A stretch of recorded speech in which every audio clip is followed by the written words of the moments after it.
Shruti Sharma? Yes. Yes, please take a seat. So, Shruti, tell the panel about yourself, your academic qualifications, your work experience, if any, and your main hobbies, very briefly. Okay, sir. So my name is Shruti Sharma. I have been a student of history. I was born in Bijnor, educated in New Delhi. I completed my graduation from St. Stephen's College, and currently I've just started my post-graduation in sociology from Delhi School of Economics. And I am constantly like to learn new things and explore new cultures through language, food, books, and cinema. And I'd like to see myself as an optimist. So, Shruti, uh, you are a graduate, and you have done MA also in sociology. I've Delhi just School of started my. Economics. Sorry, I've just started my MA. you have started. Oh, you have started this Delhi School. So, with the Stephens, in your background, and with the Delhi School of Economics, both are so internationally known institutions. I do not know what you had in mind initially, but why civil services? So there are a number of reasons why I want to pursue this profession. Firstly of all, sir, I believe that I have had a certain privileged background, and therefore I always wanted to do something in which I could give back to society in some way and bring about some sort of change in people around me and give other people an opportunity to have the sort of privileges that I have had, sir. Secondly, I believe, sir, that on a personal level, I believe the diversity and the scope that these services provide can be an avenue for great personal growth and an avenue for learning a lot, which it would provide me, sir. Okay. So, Shruti, you are from Delhi. Now, how the safety of women, the perception about safety of women, has changed over the last, say, about 10 years, ever since Nirbhaya happened? Yes, sir. So the Nirbhaya incident was a turning point in terms of the global discussion that happened around Delhi regarding women's safety.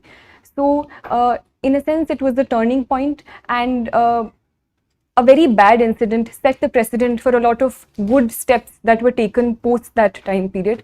So, a number of steps have been taken since that time period by the union government and the Delhi government in that regard, ranging from the Nirbhaya Fund to certain steps by the Delhi government to increase CCTV coverage and reduce dark spaces, to also increasing scope for better mobility for women, be it in the space of women marshals in the buses at that point. So I think a certain progress has taken since that time period.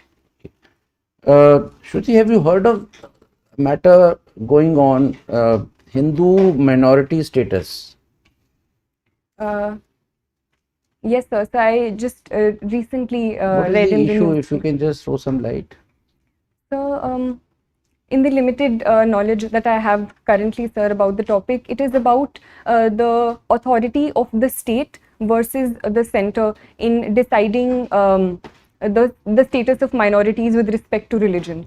So there have been certain cases, as far as I recall, sir, such as the TMA Pi case, which talked about whether the minority status can be decided on a state level in terms of religious minorities, or it can only be decided in terms of the central government.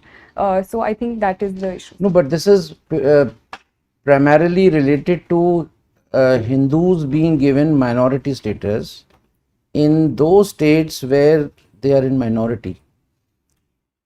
Presently, even if suppose in the case of, say, Punjab or JNK, right, Yes. where Hindus are in minority, but the actual minority status is given to those who are in majority. So a PIL is in Supreme Court. Yes, sir. The center has asked Supreme Court to consider this, that we would like to give minority status to Hindus in those states which I have mentioned. Now, since I have already given you an idea, what are your views about it? Um, so, the Constitution of India does protect the status of minorities in India as a whole. And so I believe if for certain purposes and for certain positive reasons, the Supreme Court does decide to give minority status in a particular state to reduce atrocities against certain sections within the state, it can be a positive move. Viren sir?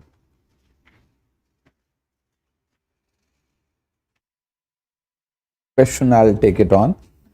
You see, the Supreme Court does it. Supreme Court in no way is in a position to stop atrocities. It will only adjudicate a matter in view of the constitutional scheme. What does the Constitution provide?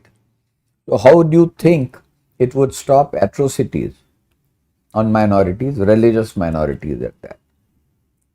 So if it can provide in the future a certain safeguards that the minority status can provide and certain special steps that can be taken for minorities in a particular state. Can you give any example when Supreme Court has provided safeguards, laid down safeguards?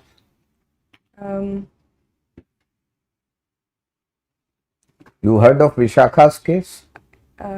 Yes. Okay. You've been a student of history. Yes, sir.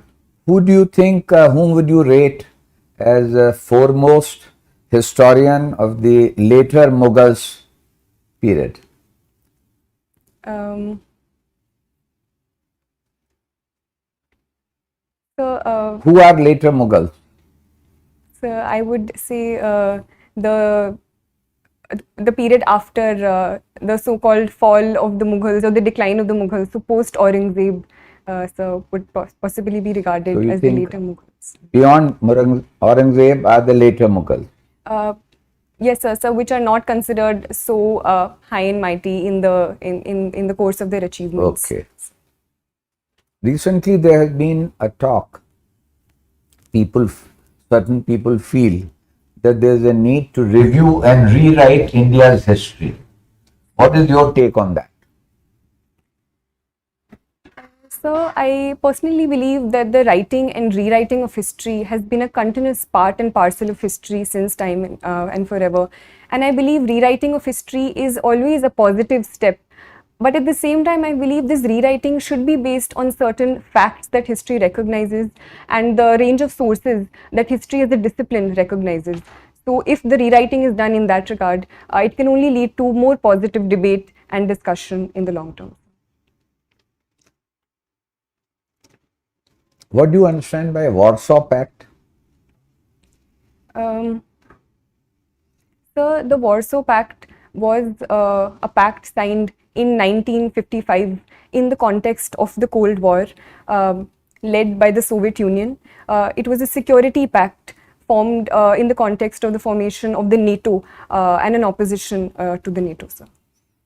I have another question from history, on history. Yes. What was standstill agreement?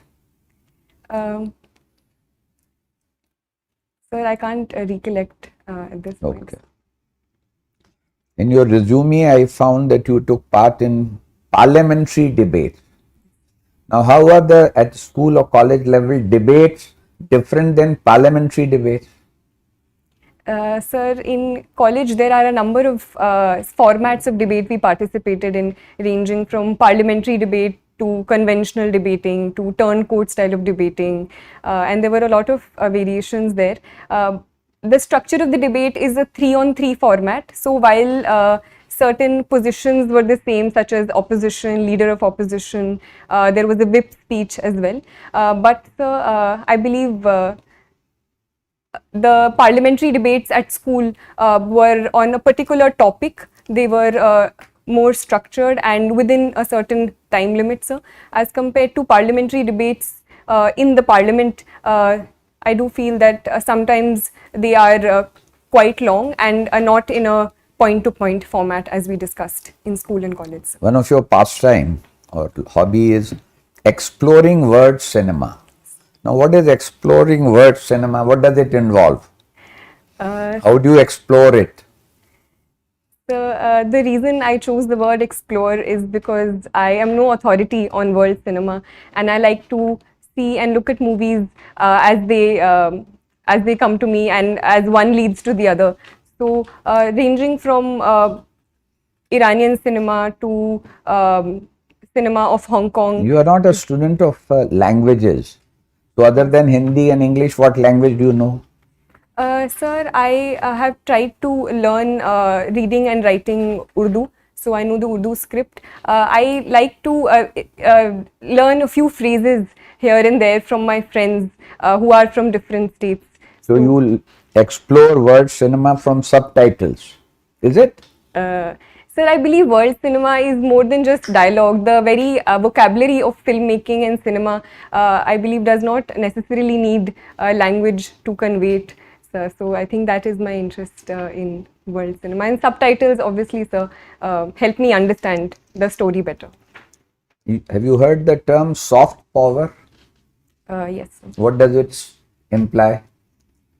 So soft power is usually used in opposition to hard power, where hard power talks about a certain military might. Soft power, on the other hand, is the influence of culture and other aspects in increasing the might or the influence of a certain country or power over other powers. So cinema can also be one example of Any other illustration of soft power in context of India?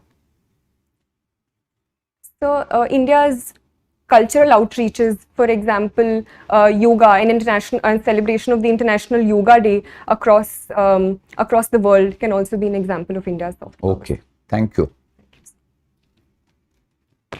Well, Shruti, you are from home district is Bijnor. So tell us something about Bijnor. Sir, Bijnor is a district located in western UP, sir. The river Ganga flows through it, so it is a very fertile state.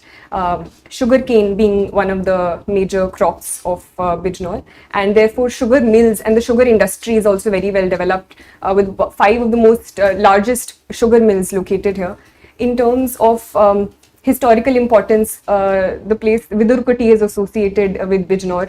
There are a number of prominent personalities from Bijnor, ranging from Vishal Bharadwaj in cinema to poets like Dushyant Kumar, to historical figures like Abul Fazl associated with Ambersar. So it is truly a very rich. What product has been assigned to Bijnor district as a part of ODOP scheme of government of UP? Sir, woodwork and wooden craft, especially associated with Nagina, is assigned to Bijnors. Okay. So what is this Amrit Mahotsav? We keep hearing about Amrit Mahotsav. What is this Amrit Mahotsav? Now the whole country is celebrating Amrit Mahotsav. Sir, the government of India is celebrating 75 years of India's independence through Azadi Ka Amrit Mahotsav, where we are celebrating the Indian culture through performing arts, through our handloom, through celebrating our history. So various steps have been taken under this, ranging from establishing tribal museums to organizing certain cultural events to organizing quizzes related to India's culture on online platforms as well. Okay. So basically we are celebrating 75th year of India's independence. So even after now 75 years of independence and so much of progress on various fronts, still we have a good number of people who are having severe problem of poverty. As per recent data of Niti Aayog and even the international poverty check, we have, I think the number of course varies around 7% to 12% from different sources. What could be the reason why we have not been able to tackle this problem? So, I believe that a lot of progress has happened since the time period of India's independence, where close to 60 to 70% people were below the poverty line, to currently today, where close to 20% are considered according to the Tendulkar committee report. So a certain progress has taken place and the progress is ongoing, sir. But simply because of the huge challenges associated with such a large country, with such a huge population, and the over-dependence on agriculture to a certain context, I believe, has been responsible. But government steps are ongoing to reducing these hurdles by taking steps in the realm of industry, in the tertiary sector and other spaces. What is the current size of Indian economy in US dollars terms, approximately? I can't recollect the exact. Okay. So we have set a target of 5 trillion US dollars economy by 2024-25. Currently we are at around 3 plus. Do you think we'll be able to go somewhere nearby by that time? Is there any, what measure do you think can government of India take to really give a big boost to our growth? Yes, sir. So I do believe that I am an optimist. So I would say that we can surely reach this level. Certain obstacles are there, especially in context of the COVID pandemic and certain repercussions of the COVID pandemic, which have been on the global economy as a whole. But personally, sir, and as per the Niti Aayog report as well, infrastructure is one area where we do need to spend a lot of money in. So the Niti Aayog has said that $4.5 trillion dollars should be spent in infrastructure creation till 2030. So that is one area we need to work on and are working on. Secondly, sir, is the area of industry and manufacturing, which the government has also given a lot of importance to, especially the PLI schemes and Assemble in India programs, which we are encouraging. MSME is also one sector in the manufacturing sector. Through various Mudra schemes, we are pushing forward.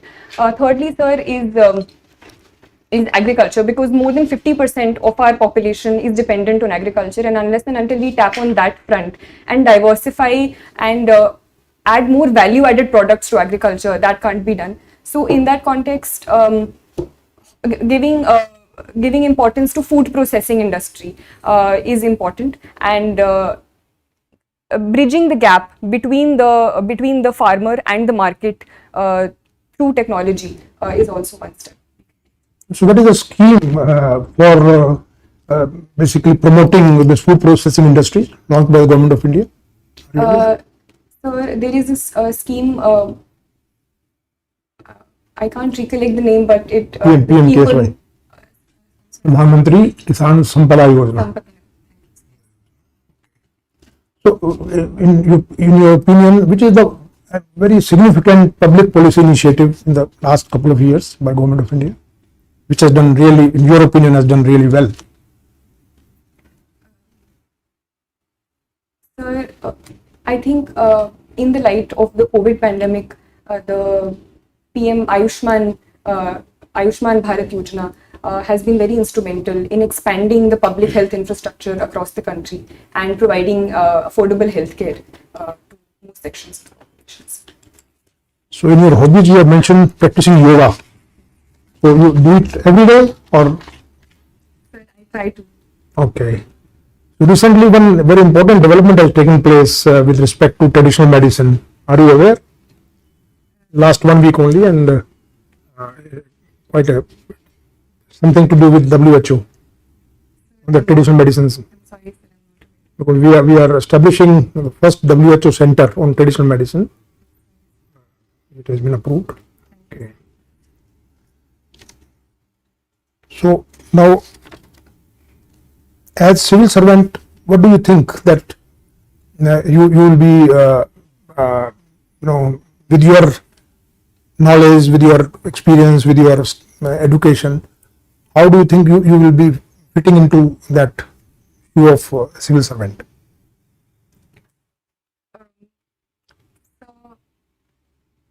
Sir, as per my background, I feel that my background in history can help me understand present social realities in a more wholesome way, and therefore solve them using that background of history and the social sciences, sir.